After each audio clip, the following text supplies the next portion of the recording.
Each member of the rounding team serves a vital role in the patient's care plan. This video will highlight the specific roles and responsibilities of each team member. Let's begin with the attending. It is the role of the attending physician to orient the team and establish goals prior to the first bedside rounds. This includes confirming mutual understanding of roles and responsibilities and clarifying the structure and content of presentations. The attending will ensure high-level team performance by coaching team members as needed. They will establish a plan for debriefing and feedback. The attending is ultimately responsible for teaching and patient care, but will defer to the resident whenever possible. They will follow the prearranged structure for rounding as well as maintain patient and learner respect. Finally, the attending should enhance the learning environment by teaching at the bedside when possible and by reviewing charts in advance to facilitate concise rounds.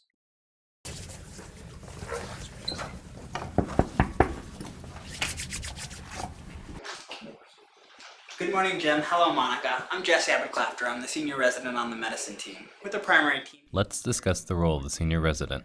It is the senior resident's role to introduce all members of the rounding team and to note they are the bedside leaders. The senior resident will also explain the goals, structure, and duration of the rounding visit to the patient. The senior resident will defer presentation of the case to the intern or student when they are present. In this role, it is important to aim for brevity and to model respect and etiquette through consistent use of ADIT practices.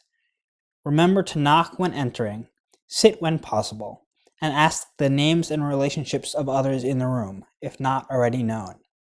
At the end of rounds, the senior resident is responsible for closing the visit in a patient-focused way by explaining the plan of care without jargon or explicitly delegating that task to the presenter. Mr. Smith, do you mind if I turn off the TV for just a moment? Sure, that's fine. Next, we'll discuss the medical student. If the medical student is not presenting, their role is to support the presenter, to listen and to examine the patient with the team. The medical student or resident may also be asked to enter orders and will be expected to use a check back with the team.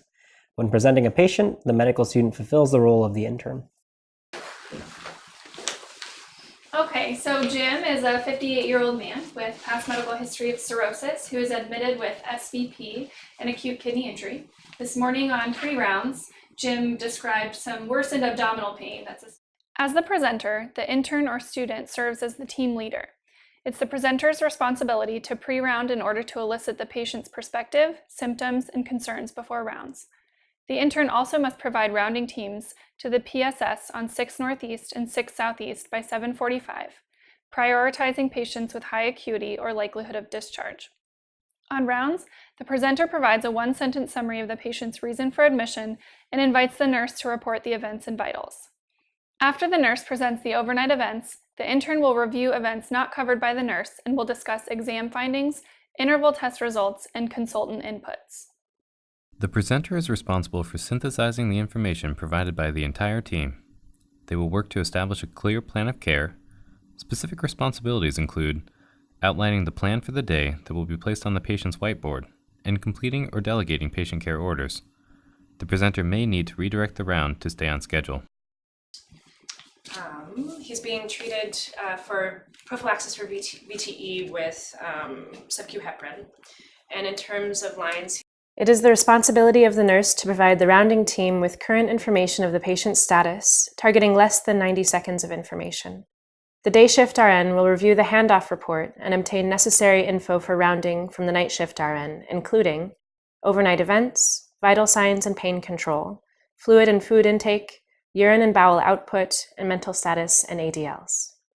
At the end of rounds, the nurse will also review quality safety checklist items including Foley catheter, central line, VTE prophylaxis, pressure ulcer and stage, hypo or hyperglycemia, telemetry, and fall risk or other mobility issues. The nurse will offer ideas for advancing patient status or goals, propose ways to advance care, and should raise safety and coordination concerns. He has 1 peripheral IV that was placed 2 days ago. The pharmacist is responsible for the following: ensuring medication therapy is safe and effective for the patient with a focus on the following when applicable: dose, side effects, drug interactions, allergies, the appropriateness of medication therapy for the patient. Thank you, team. I have no corrections or additions to today's plan. Mariah, thank you very much for your portion of the presentation. We're going to do a physical examination and then go over a few brief teaching points. You're welcome to stay for that, or you can go if you need to go. I appreciate the offer, but I should attend to my other patients. I'll see you later with your 9 a.m. meds. We'll close by describing mutual responsibilities that make interdisciplinary bedside rounds possible. Teams and nurses must strive to stay on schedule and should communicate when the schedule has been disrupted. Team members should also understand that all members have competing demands during their busy morning hours and focus on clear, timely communication. Finally, all team members should be attentive to the goals of safe, efficient, patient-centered care. This means many things, like cross-monitoring hand hygiene, identifying ways to empathize with the patient and humanize the hospital environment, as well as developing familiarity with quality expectations relevant to that patient.